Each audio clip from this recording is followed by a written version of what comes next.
Assalamualaikum warahmatullahi wabarakatuh.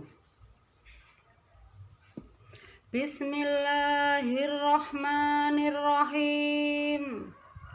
Alhamdulillahilladzi arsala rasulahu bil huda waddinil haqq lidhhirahu 'ala dini kulli walau karihal musyrikun. Amma ba'd. Kepada yang terhormat di seluruh Indonesia, kepada yang terhormat kepada seluruh saudaraku semua, kepada yang terhormat yang melihat video ini yang kami muliakan. Pertama-tama saya panjatkan rasa syukur kepada Allah Subhanahu wa Ta'ala.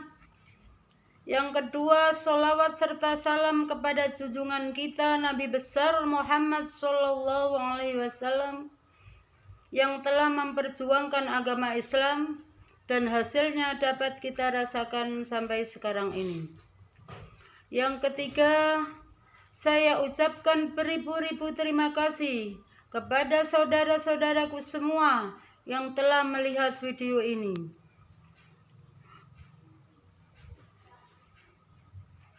Dan selanjutnya saya di sini akan melanjutkan Asmaul Husna yang ke-25, ke-26, ke-27.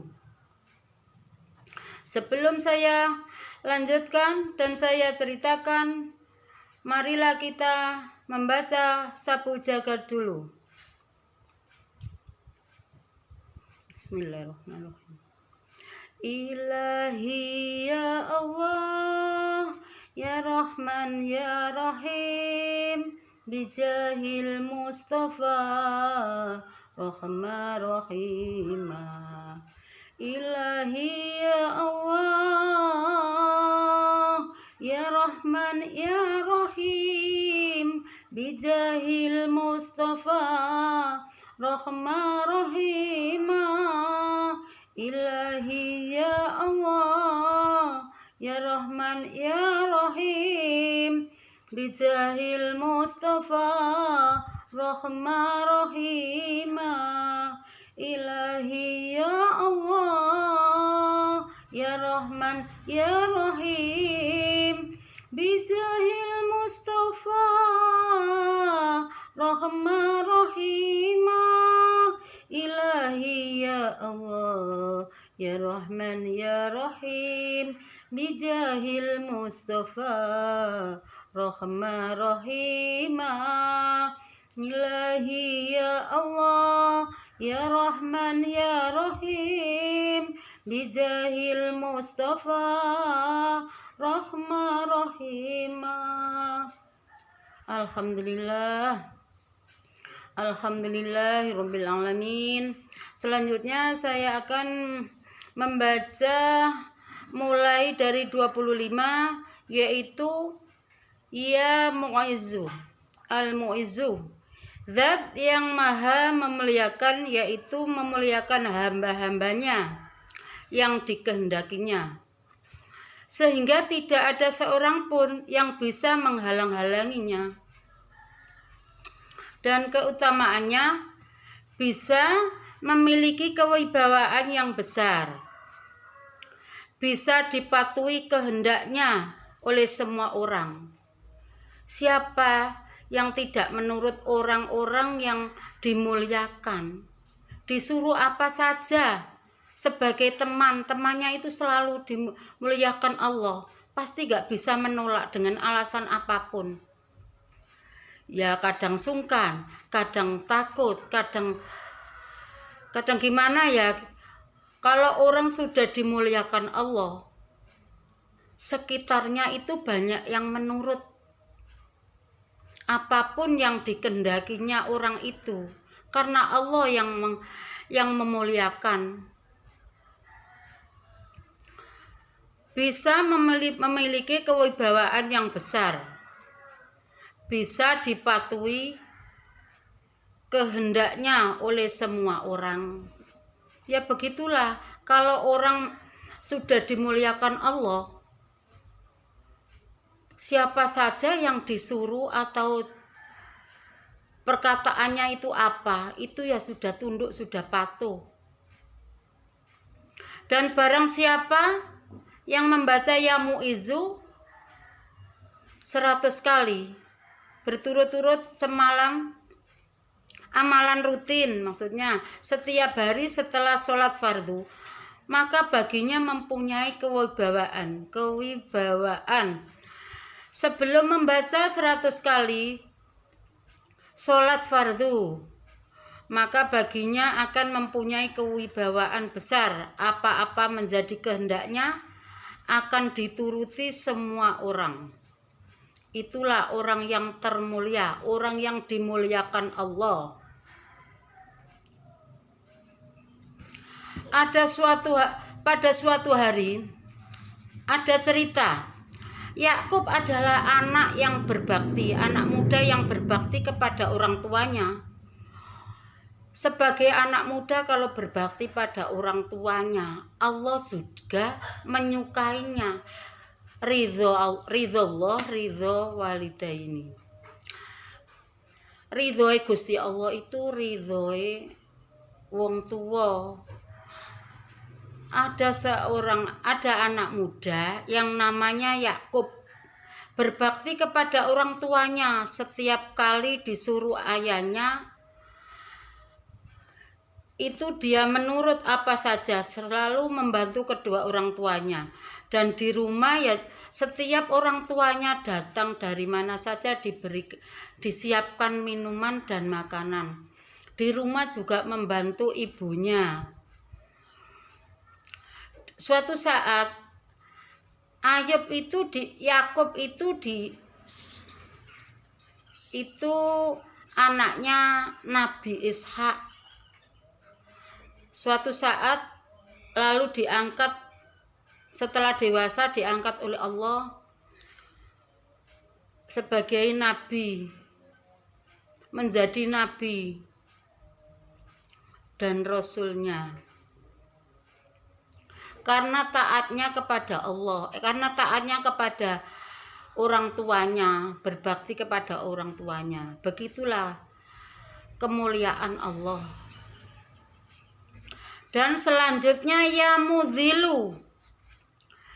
Ya mudhilu adalah zat yang maha dihinakan, yang terhina.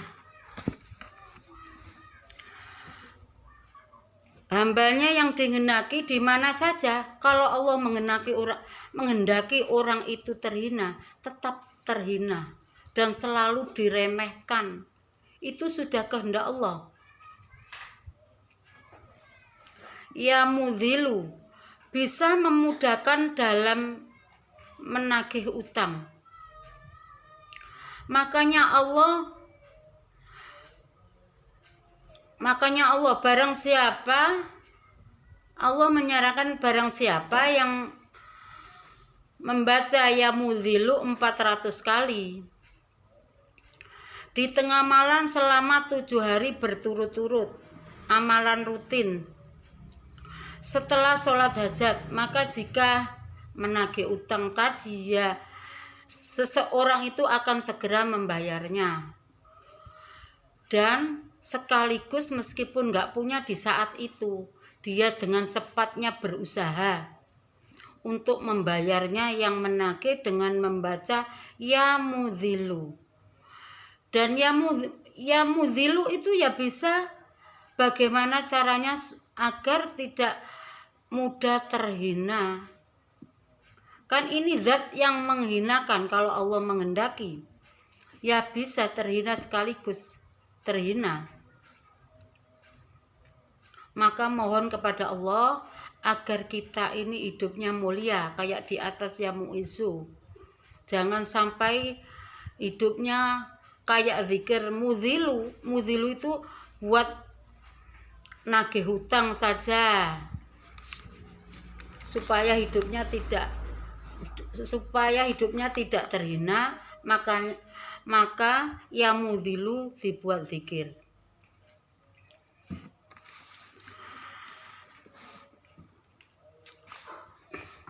Ya mudhilu itu ada suatu cerita Syekh Abdul Qadir Jailani sejak kecil telah terbiasakan perilaku jujur, tidak bohong. Sekalipun yang bertanya itu perampok, dia tetap kejujurannya ditegakkan.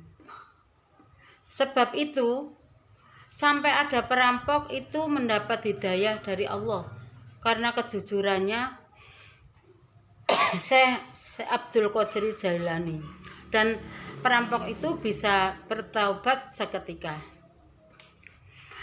Dan selanjutnya ya Sami. Ya Sami itu maha mendengar, yaitu bisa mendengarkan baik keras maupun lirih. Maksudnya enggak keras gitu maksudnya. Lirih, ya lirih. Berbisik-bisik sudah mendengar. Keutamaannya bisa didengarkan doanya oleh Allah. Diberikan jalan yang lapang. Doa mudah. Doanya doa mudah mustajab. Dengan syarat sholatnya dibaca sehabis sholat duha. Sholat duha itu, di dalam doa sholat duha itu adanya rezeki dan doa yang paling mustahab di situ. Permintaannya doa itu ada yang apabila doanya itu minta rezeki, kalau di langit ya minta diturunkan, kalau di bumi ya minta dikeluarkan, kalau jauh minta didekatkan. Disitulah doa. Dan kalau ya haram ya minta disucikan. Disitulah doa sholat duha. Allah maha mendengar dan mudah dikabulkan doanya.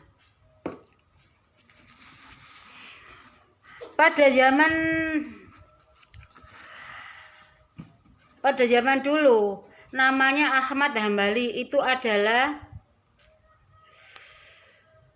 murid kesayangannya murid Syafi'i, Imam Syafi'i, muridnya Imam Syafi'i, Ahmad bin Hambali, maksudnya muridnya Imam Syafi'i, kesayangannya. Tekun belajar dan selalu mendengarkan penjelasannya, nasihatnya dari Imam Syafi'i. Dia sangat tekun belajarnya dan mendengar suara keras, suara lirih. Di saat ya Sami itu, dan Ahmad bin Hambali itu berhasil menjadi seorang ulama besar. Disitulah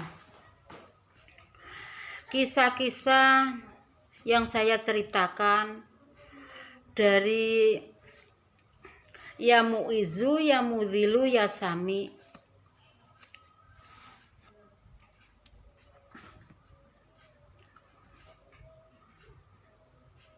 Disitulah saya terangkan tadi, mudah-mudahan bermanfaat fitnya dunya wal akhirah. Apabila kurang jelas tolong ditunjukkan, dan apabila kurang benar ya tolong dibantu dibenarkan. Apabila ada kesalahan yang saya jelaskan tadi, mohon maaf yang sebesar-besarnya. Wabillahi taufiq wal hidayah wa ridha wal inayah. Wassalamualaikum warahmatullahi wabarakatuh.